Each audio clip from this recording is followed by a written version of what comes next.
It's September 10th, and this is CCN. On today's broadcast, what's up with JROTC? What's going on with these doors around the school? And is HCHS involved enough with the Henderson community? All this, plus Maddie Kimsey looks at upcoming movies, Cassie Hobgood delves into world news, and MJ Mayo keeps you informed on what's going on here at home. This is CCN, and now, MJ Mayo. Good morning on this fine Thursday, Henderson County High School, and it is my honor to welcome you back in the newsroom with the debut of the new CCN. My name is MJ Mayo, and I will be delivering your news this morning. Congratulations to JROTC Cadet Lieutenant Colonel Trevor Owens, who has been awarded the Legion of Valor Bronze Cross for achievement this past Friday. The Bronze Cross is a prestigious award with only 1 in 4,000 cadets nationwide presented with the honor. Sponsored by the Legion of Valor of the United States of America, the annual award is given for scholastic excellence in military and academic subjects. Also, to all class officers, you have a mandatory meeting at 7:30 a.m. tomorrow morning in B104. And testing will be soon upon us again. Juniors, you will be taking the ACT Tuesday, September 22nd in the auxiliary gym at 8 a.m. The same goes for you sophomores at 8:30 on September 23rd, and you as well, freshmen, at 8 on the 24th. And now for more information on the JROTC program, I give things over to Ariana Bell. This is Ariana Bell, and we're going to be talking about JROTC today. What do JROTC letters stand for? Junior Reserve Officer Training Corps. What are the responsibilities of a leader? The leader's job is to make sure that whatever task you're assigned to accomplish, you need to make sure that your group, the people you're leading, get it done. Is JROTC as hard as it sounds? Not necessarily. For me, I've really excelled in JROTC. It's really helped bring me out as a leader and learn how to take charge. And so, I mean, like Clayton said, if you can listen when you need to listen and take charge when you need to take charge, it's really a pretty basic class. And how has JROTC helped you in some way? It's definitely helped me come out of my comfort zone a little bit, be a better leader, know how to take charge. It's introduced me to a lot of high up people, and it helped me with scholarships and just helped me out with my future. What are 5 basic colors on a military map, and what do they represent? The 5 basic colors are, number 1, black. That is the man-made features. Then red, those are cultural features. Blue is water, green is vegetation, and brown, those are the colors of the contour lines that show the mountains and everything. This is Ariana Bell. We're signing out. Thanks, Ariana, and I am in the newsroom with Cassie Hopgood here to give you your world news. Cassie, take it away. Thanks, MJ. I'm Cassie Hopgood, and this is your world news. Everyone likes to go on vacation, but what if you came home and found someone not only living in your house, but selling your stuff?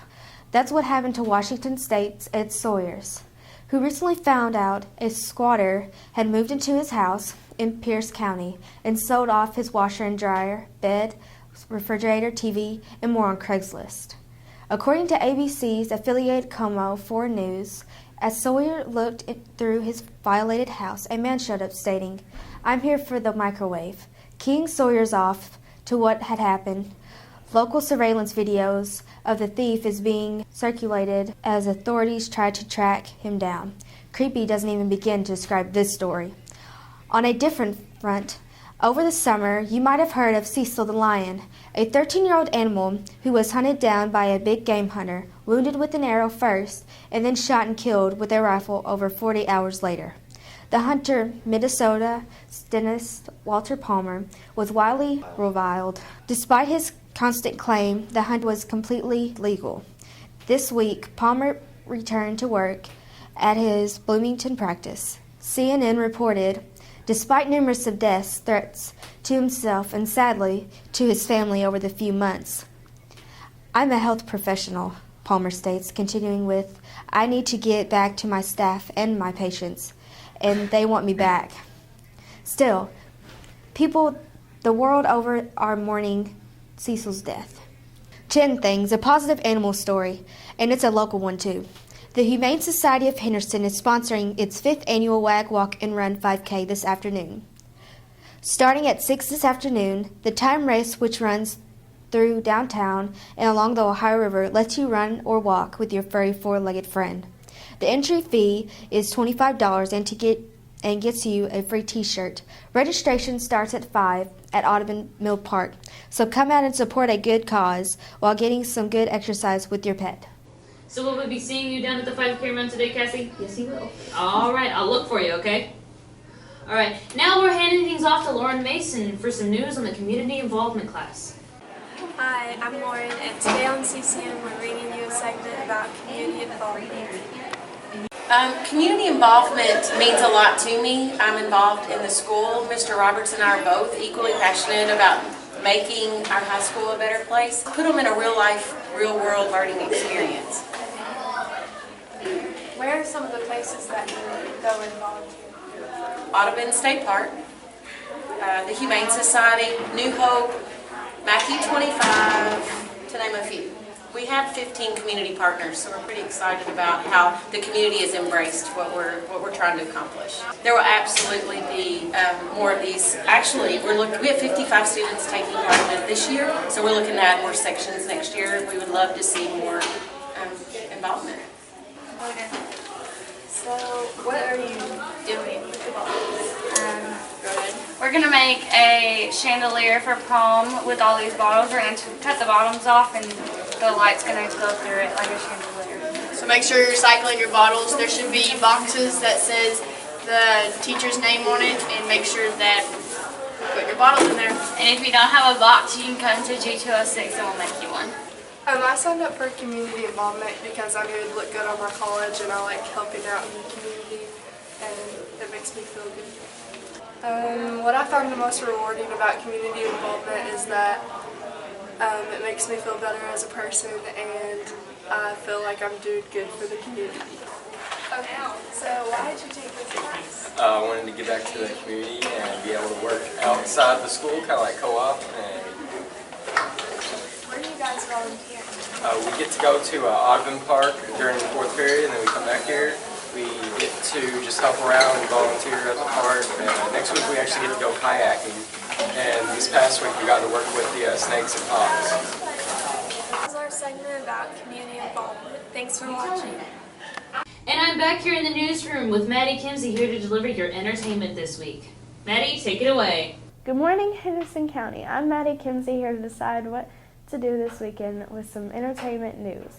In Showplace news, opening this Friday in Henderson is The Visit, the terrifying story of a brother and sister who sent to their grandparents' remote Pennsylvania farm for a week-long trip. Once the children discover that the elderly couple is involved with something deeply disturbing, they see the chances of getting back home growing smaller every day. If you're a fan of The Sixth Sense, then you should check it out. It's directed by the same person, M. Night Shyamalan. But maybe horror movies aren't your thing, in which case you should give 90 Minutes in Heaven a try. Don Piper, played by Hayden Christensen, was involved in a horrific car crash and was pronounced dead at the scene and covered by a tarp on January 18, 1989.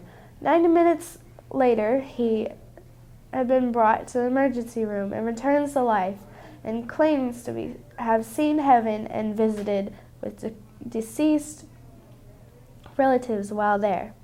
This film is based on a true story of the real Don Piper and is the latest entry in a string of faith-based films in the recent years. And if you're wanting to do something this weekend away from a screen, the Holy Name of Jesus Catholic Church will be having an annual fall festival this Friday and Saturday. There will be dozens of food booths in the gymnasium. Carnival attractions are available both nights for the kids and unlimited rides with $20 bracelet. People can play old-fashioned bingo on Friday after dinner. There will also be a haunted library both nights, face painting, a Chinese auction game, and prize booths, a silence auction, Latino and Filipino cuisines, as long as lots of other great food. And that is a wrap for entertainment news. Are you a horror fan? Yes. I'm not a horror fan. Scary movies just terrify me. So we'll be seeing you at the visit, Bo? Probably. Oh, okay. I won't be there, though. And now handing things off to a segment about the door decorations. This is Cassie Hopkins with CCN, and today we're going to ask teachers about their doors. Why did you do that to your door? Why did we do this to the door? Okay, my students chose how the door is going to be decorated, and the first thing they did was research Chile. So none of us had really nobody had been there. We didn't know really what it was. So they did some research, printed off a bunch of pictures. And Chile has the Texas flag. I don't know if you noticed this or not, but I'm from Texas, so I thought, oh, that's the same flag. So they made the flag, and then the other thing that was cool about it was that's where the big Easter Island heads come from. So if you've ever seen Night in the Museum, and he's talking about the dum-dum, he always wants a dum-dum, that's where that came from. So it was a cool thing to find out about that country. Why did you do the door the way you did? A lot of the students in my PLT were kind of upset that they got Iraq because I feel like there's a lot of negativity around it. So we tried to focus on the ancient Iraq and that it's the cradle of civilization. So we're kind of trying to focus on more positive things about Iraq. If you had to choose a different country, what would it be? I don't know. I think I would choose Paris just because, you know, it's like the center of art. Why did you do your door the way you did it? Well, we were looking for monuments in India that they were known for, and of course the Taj Mahal is a famous place in India, and then Bollywood, which is becoming a very movie center, movie making place, and so we picked Bollywood and did some of the languages of India.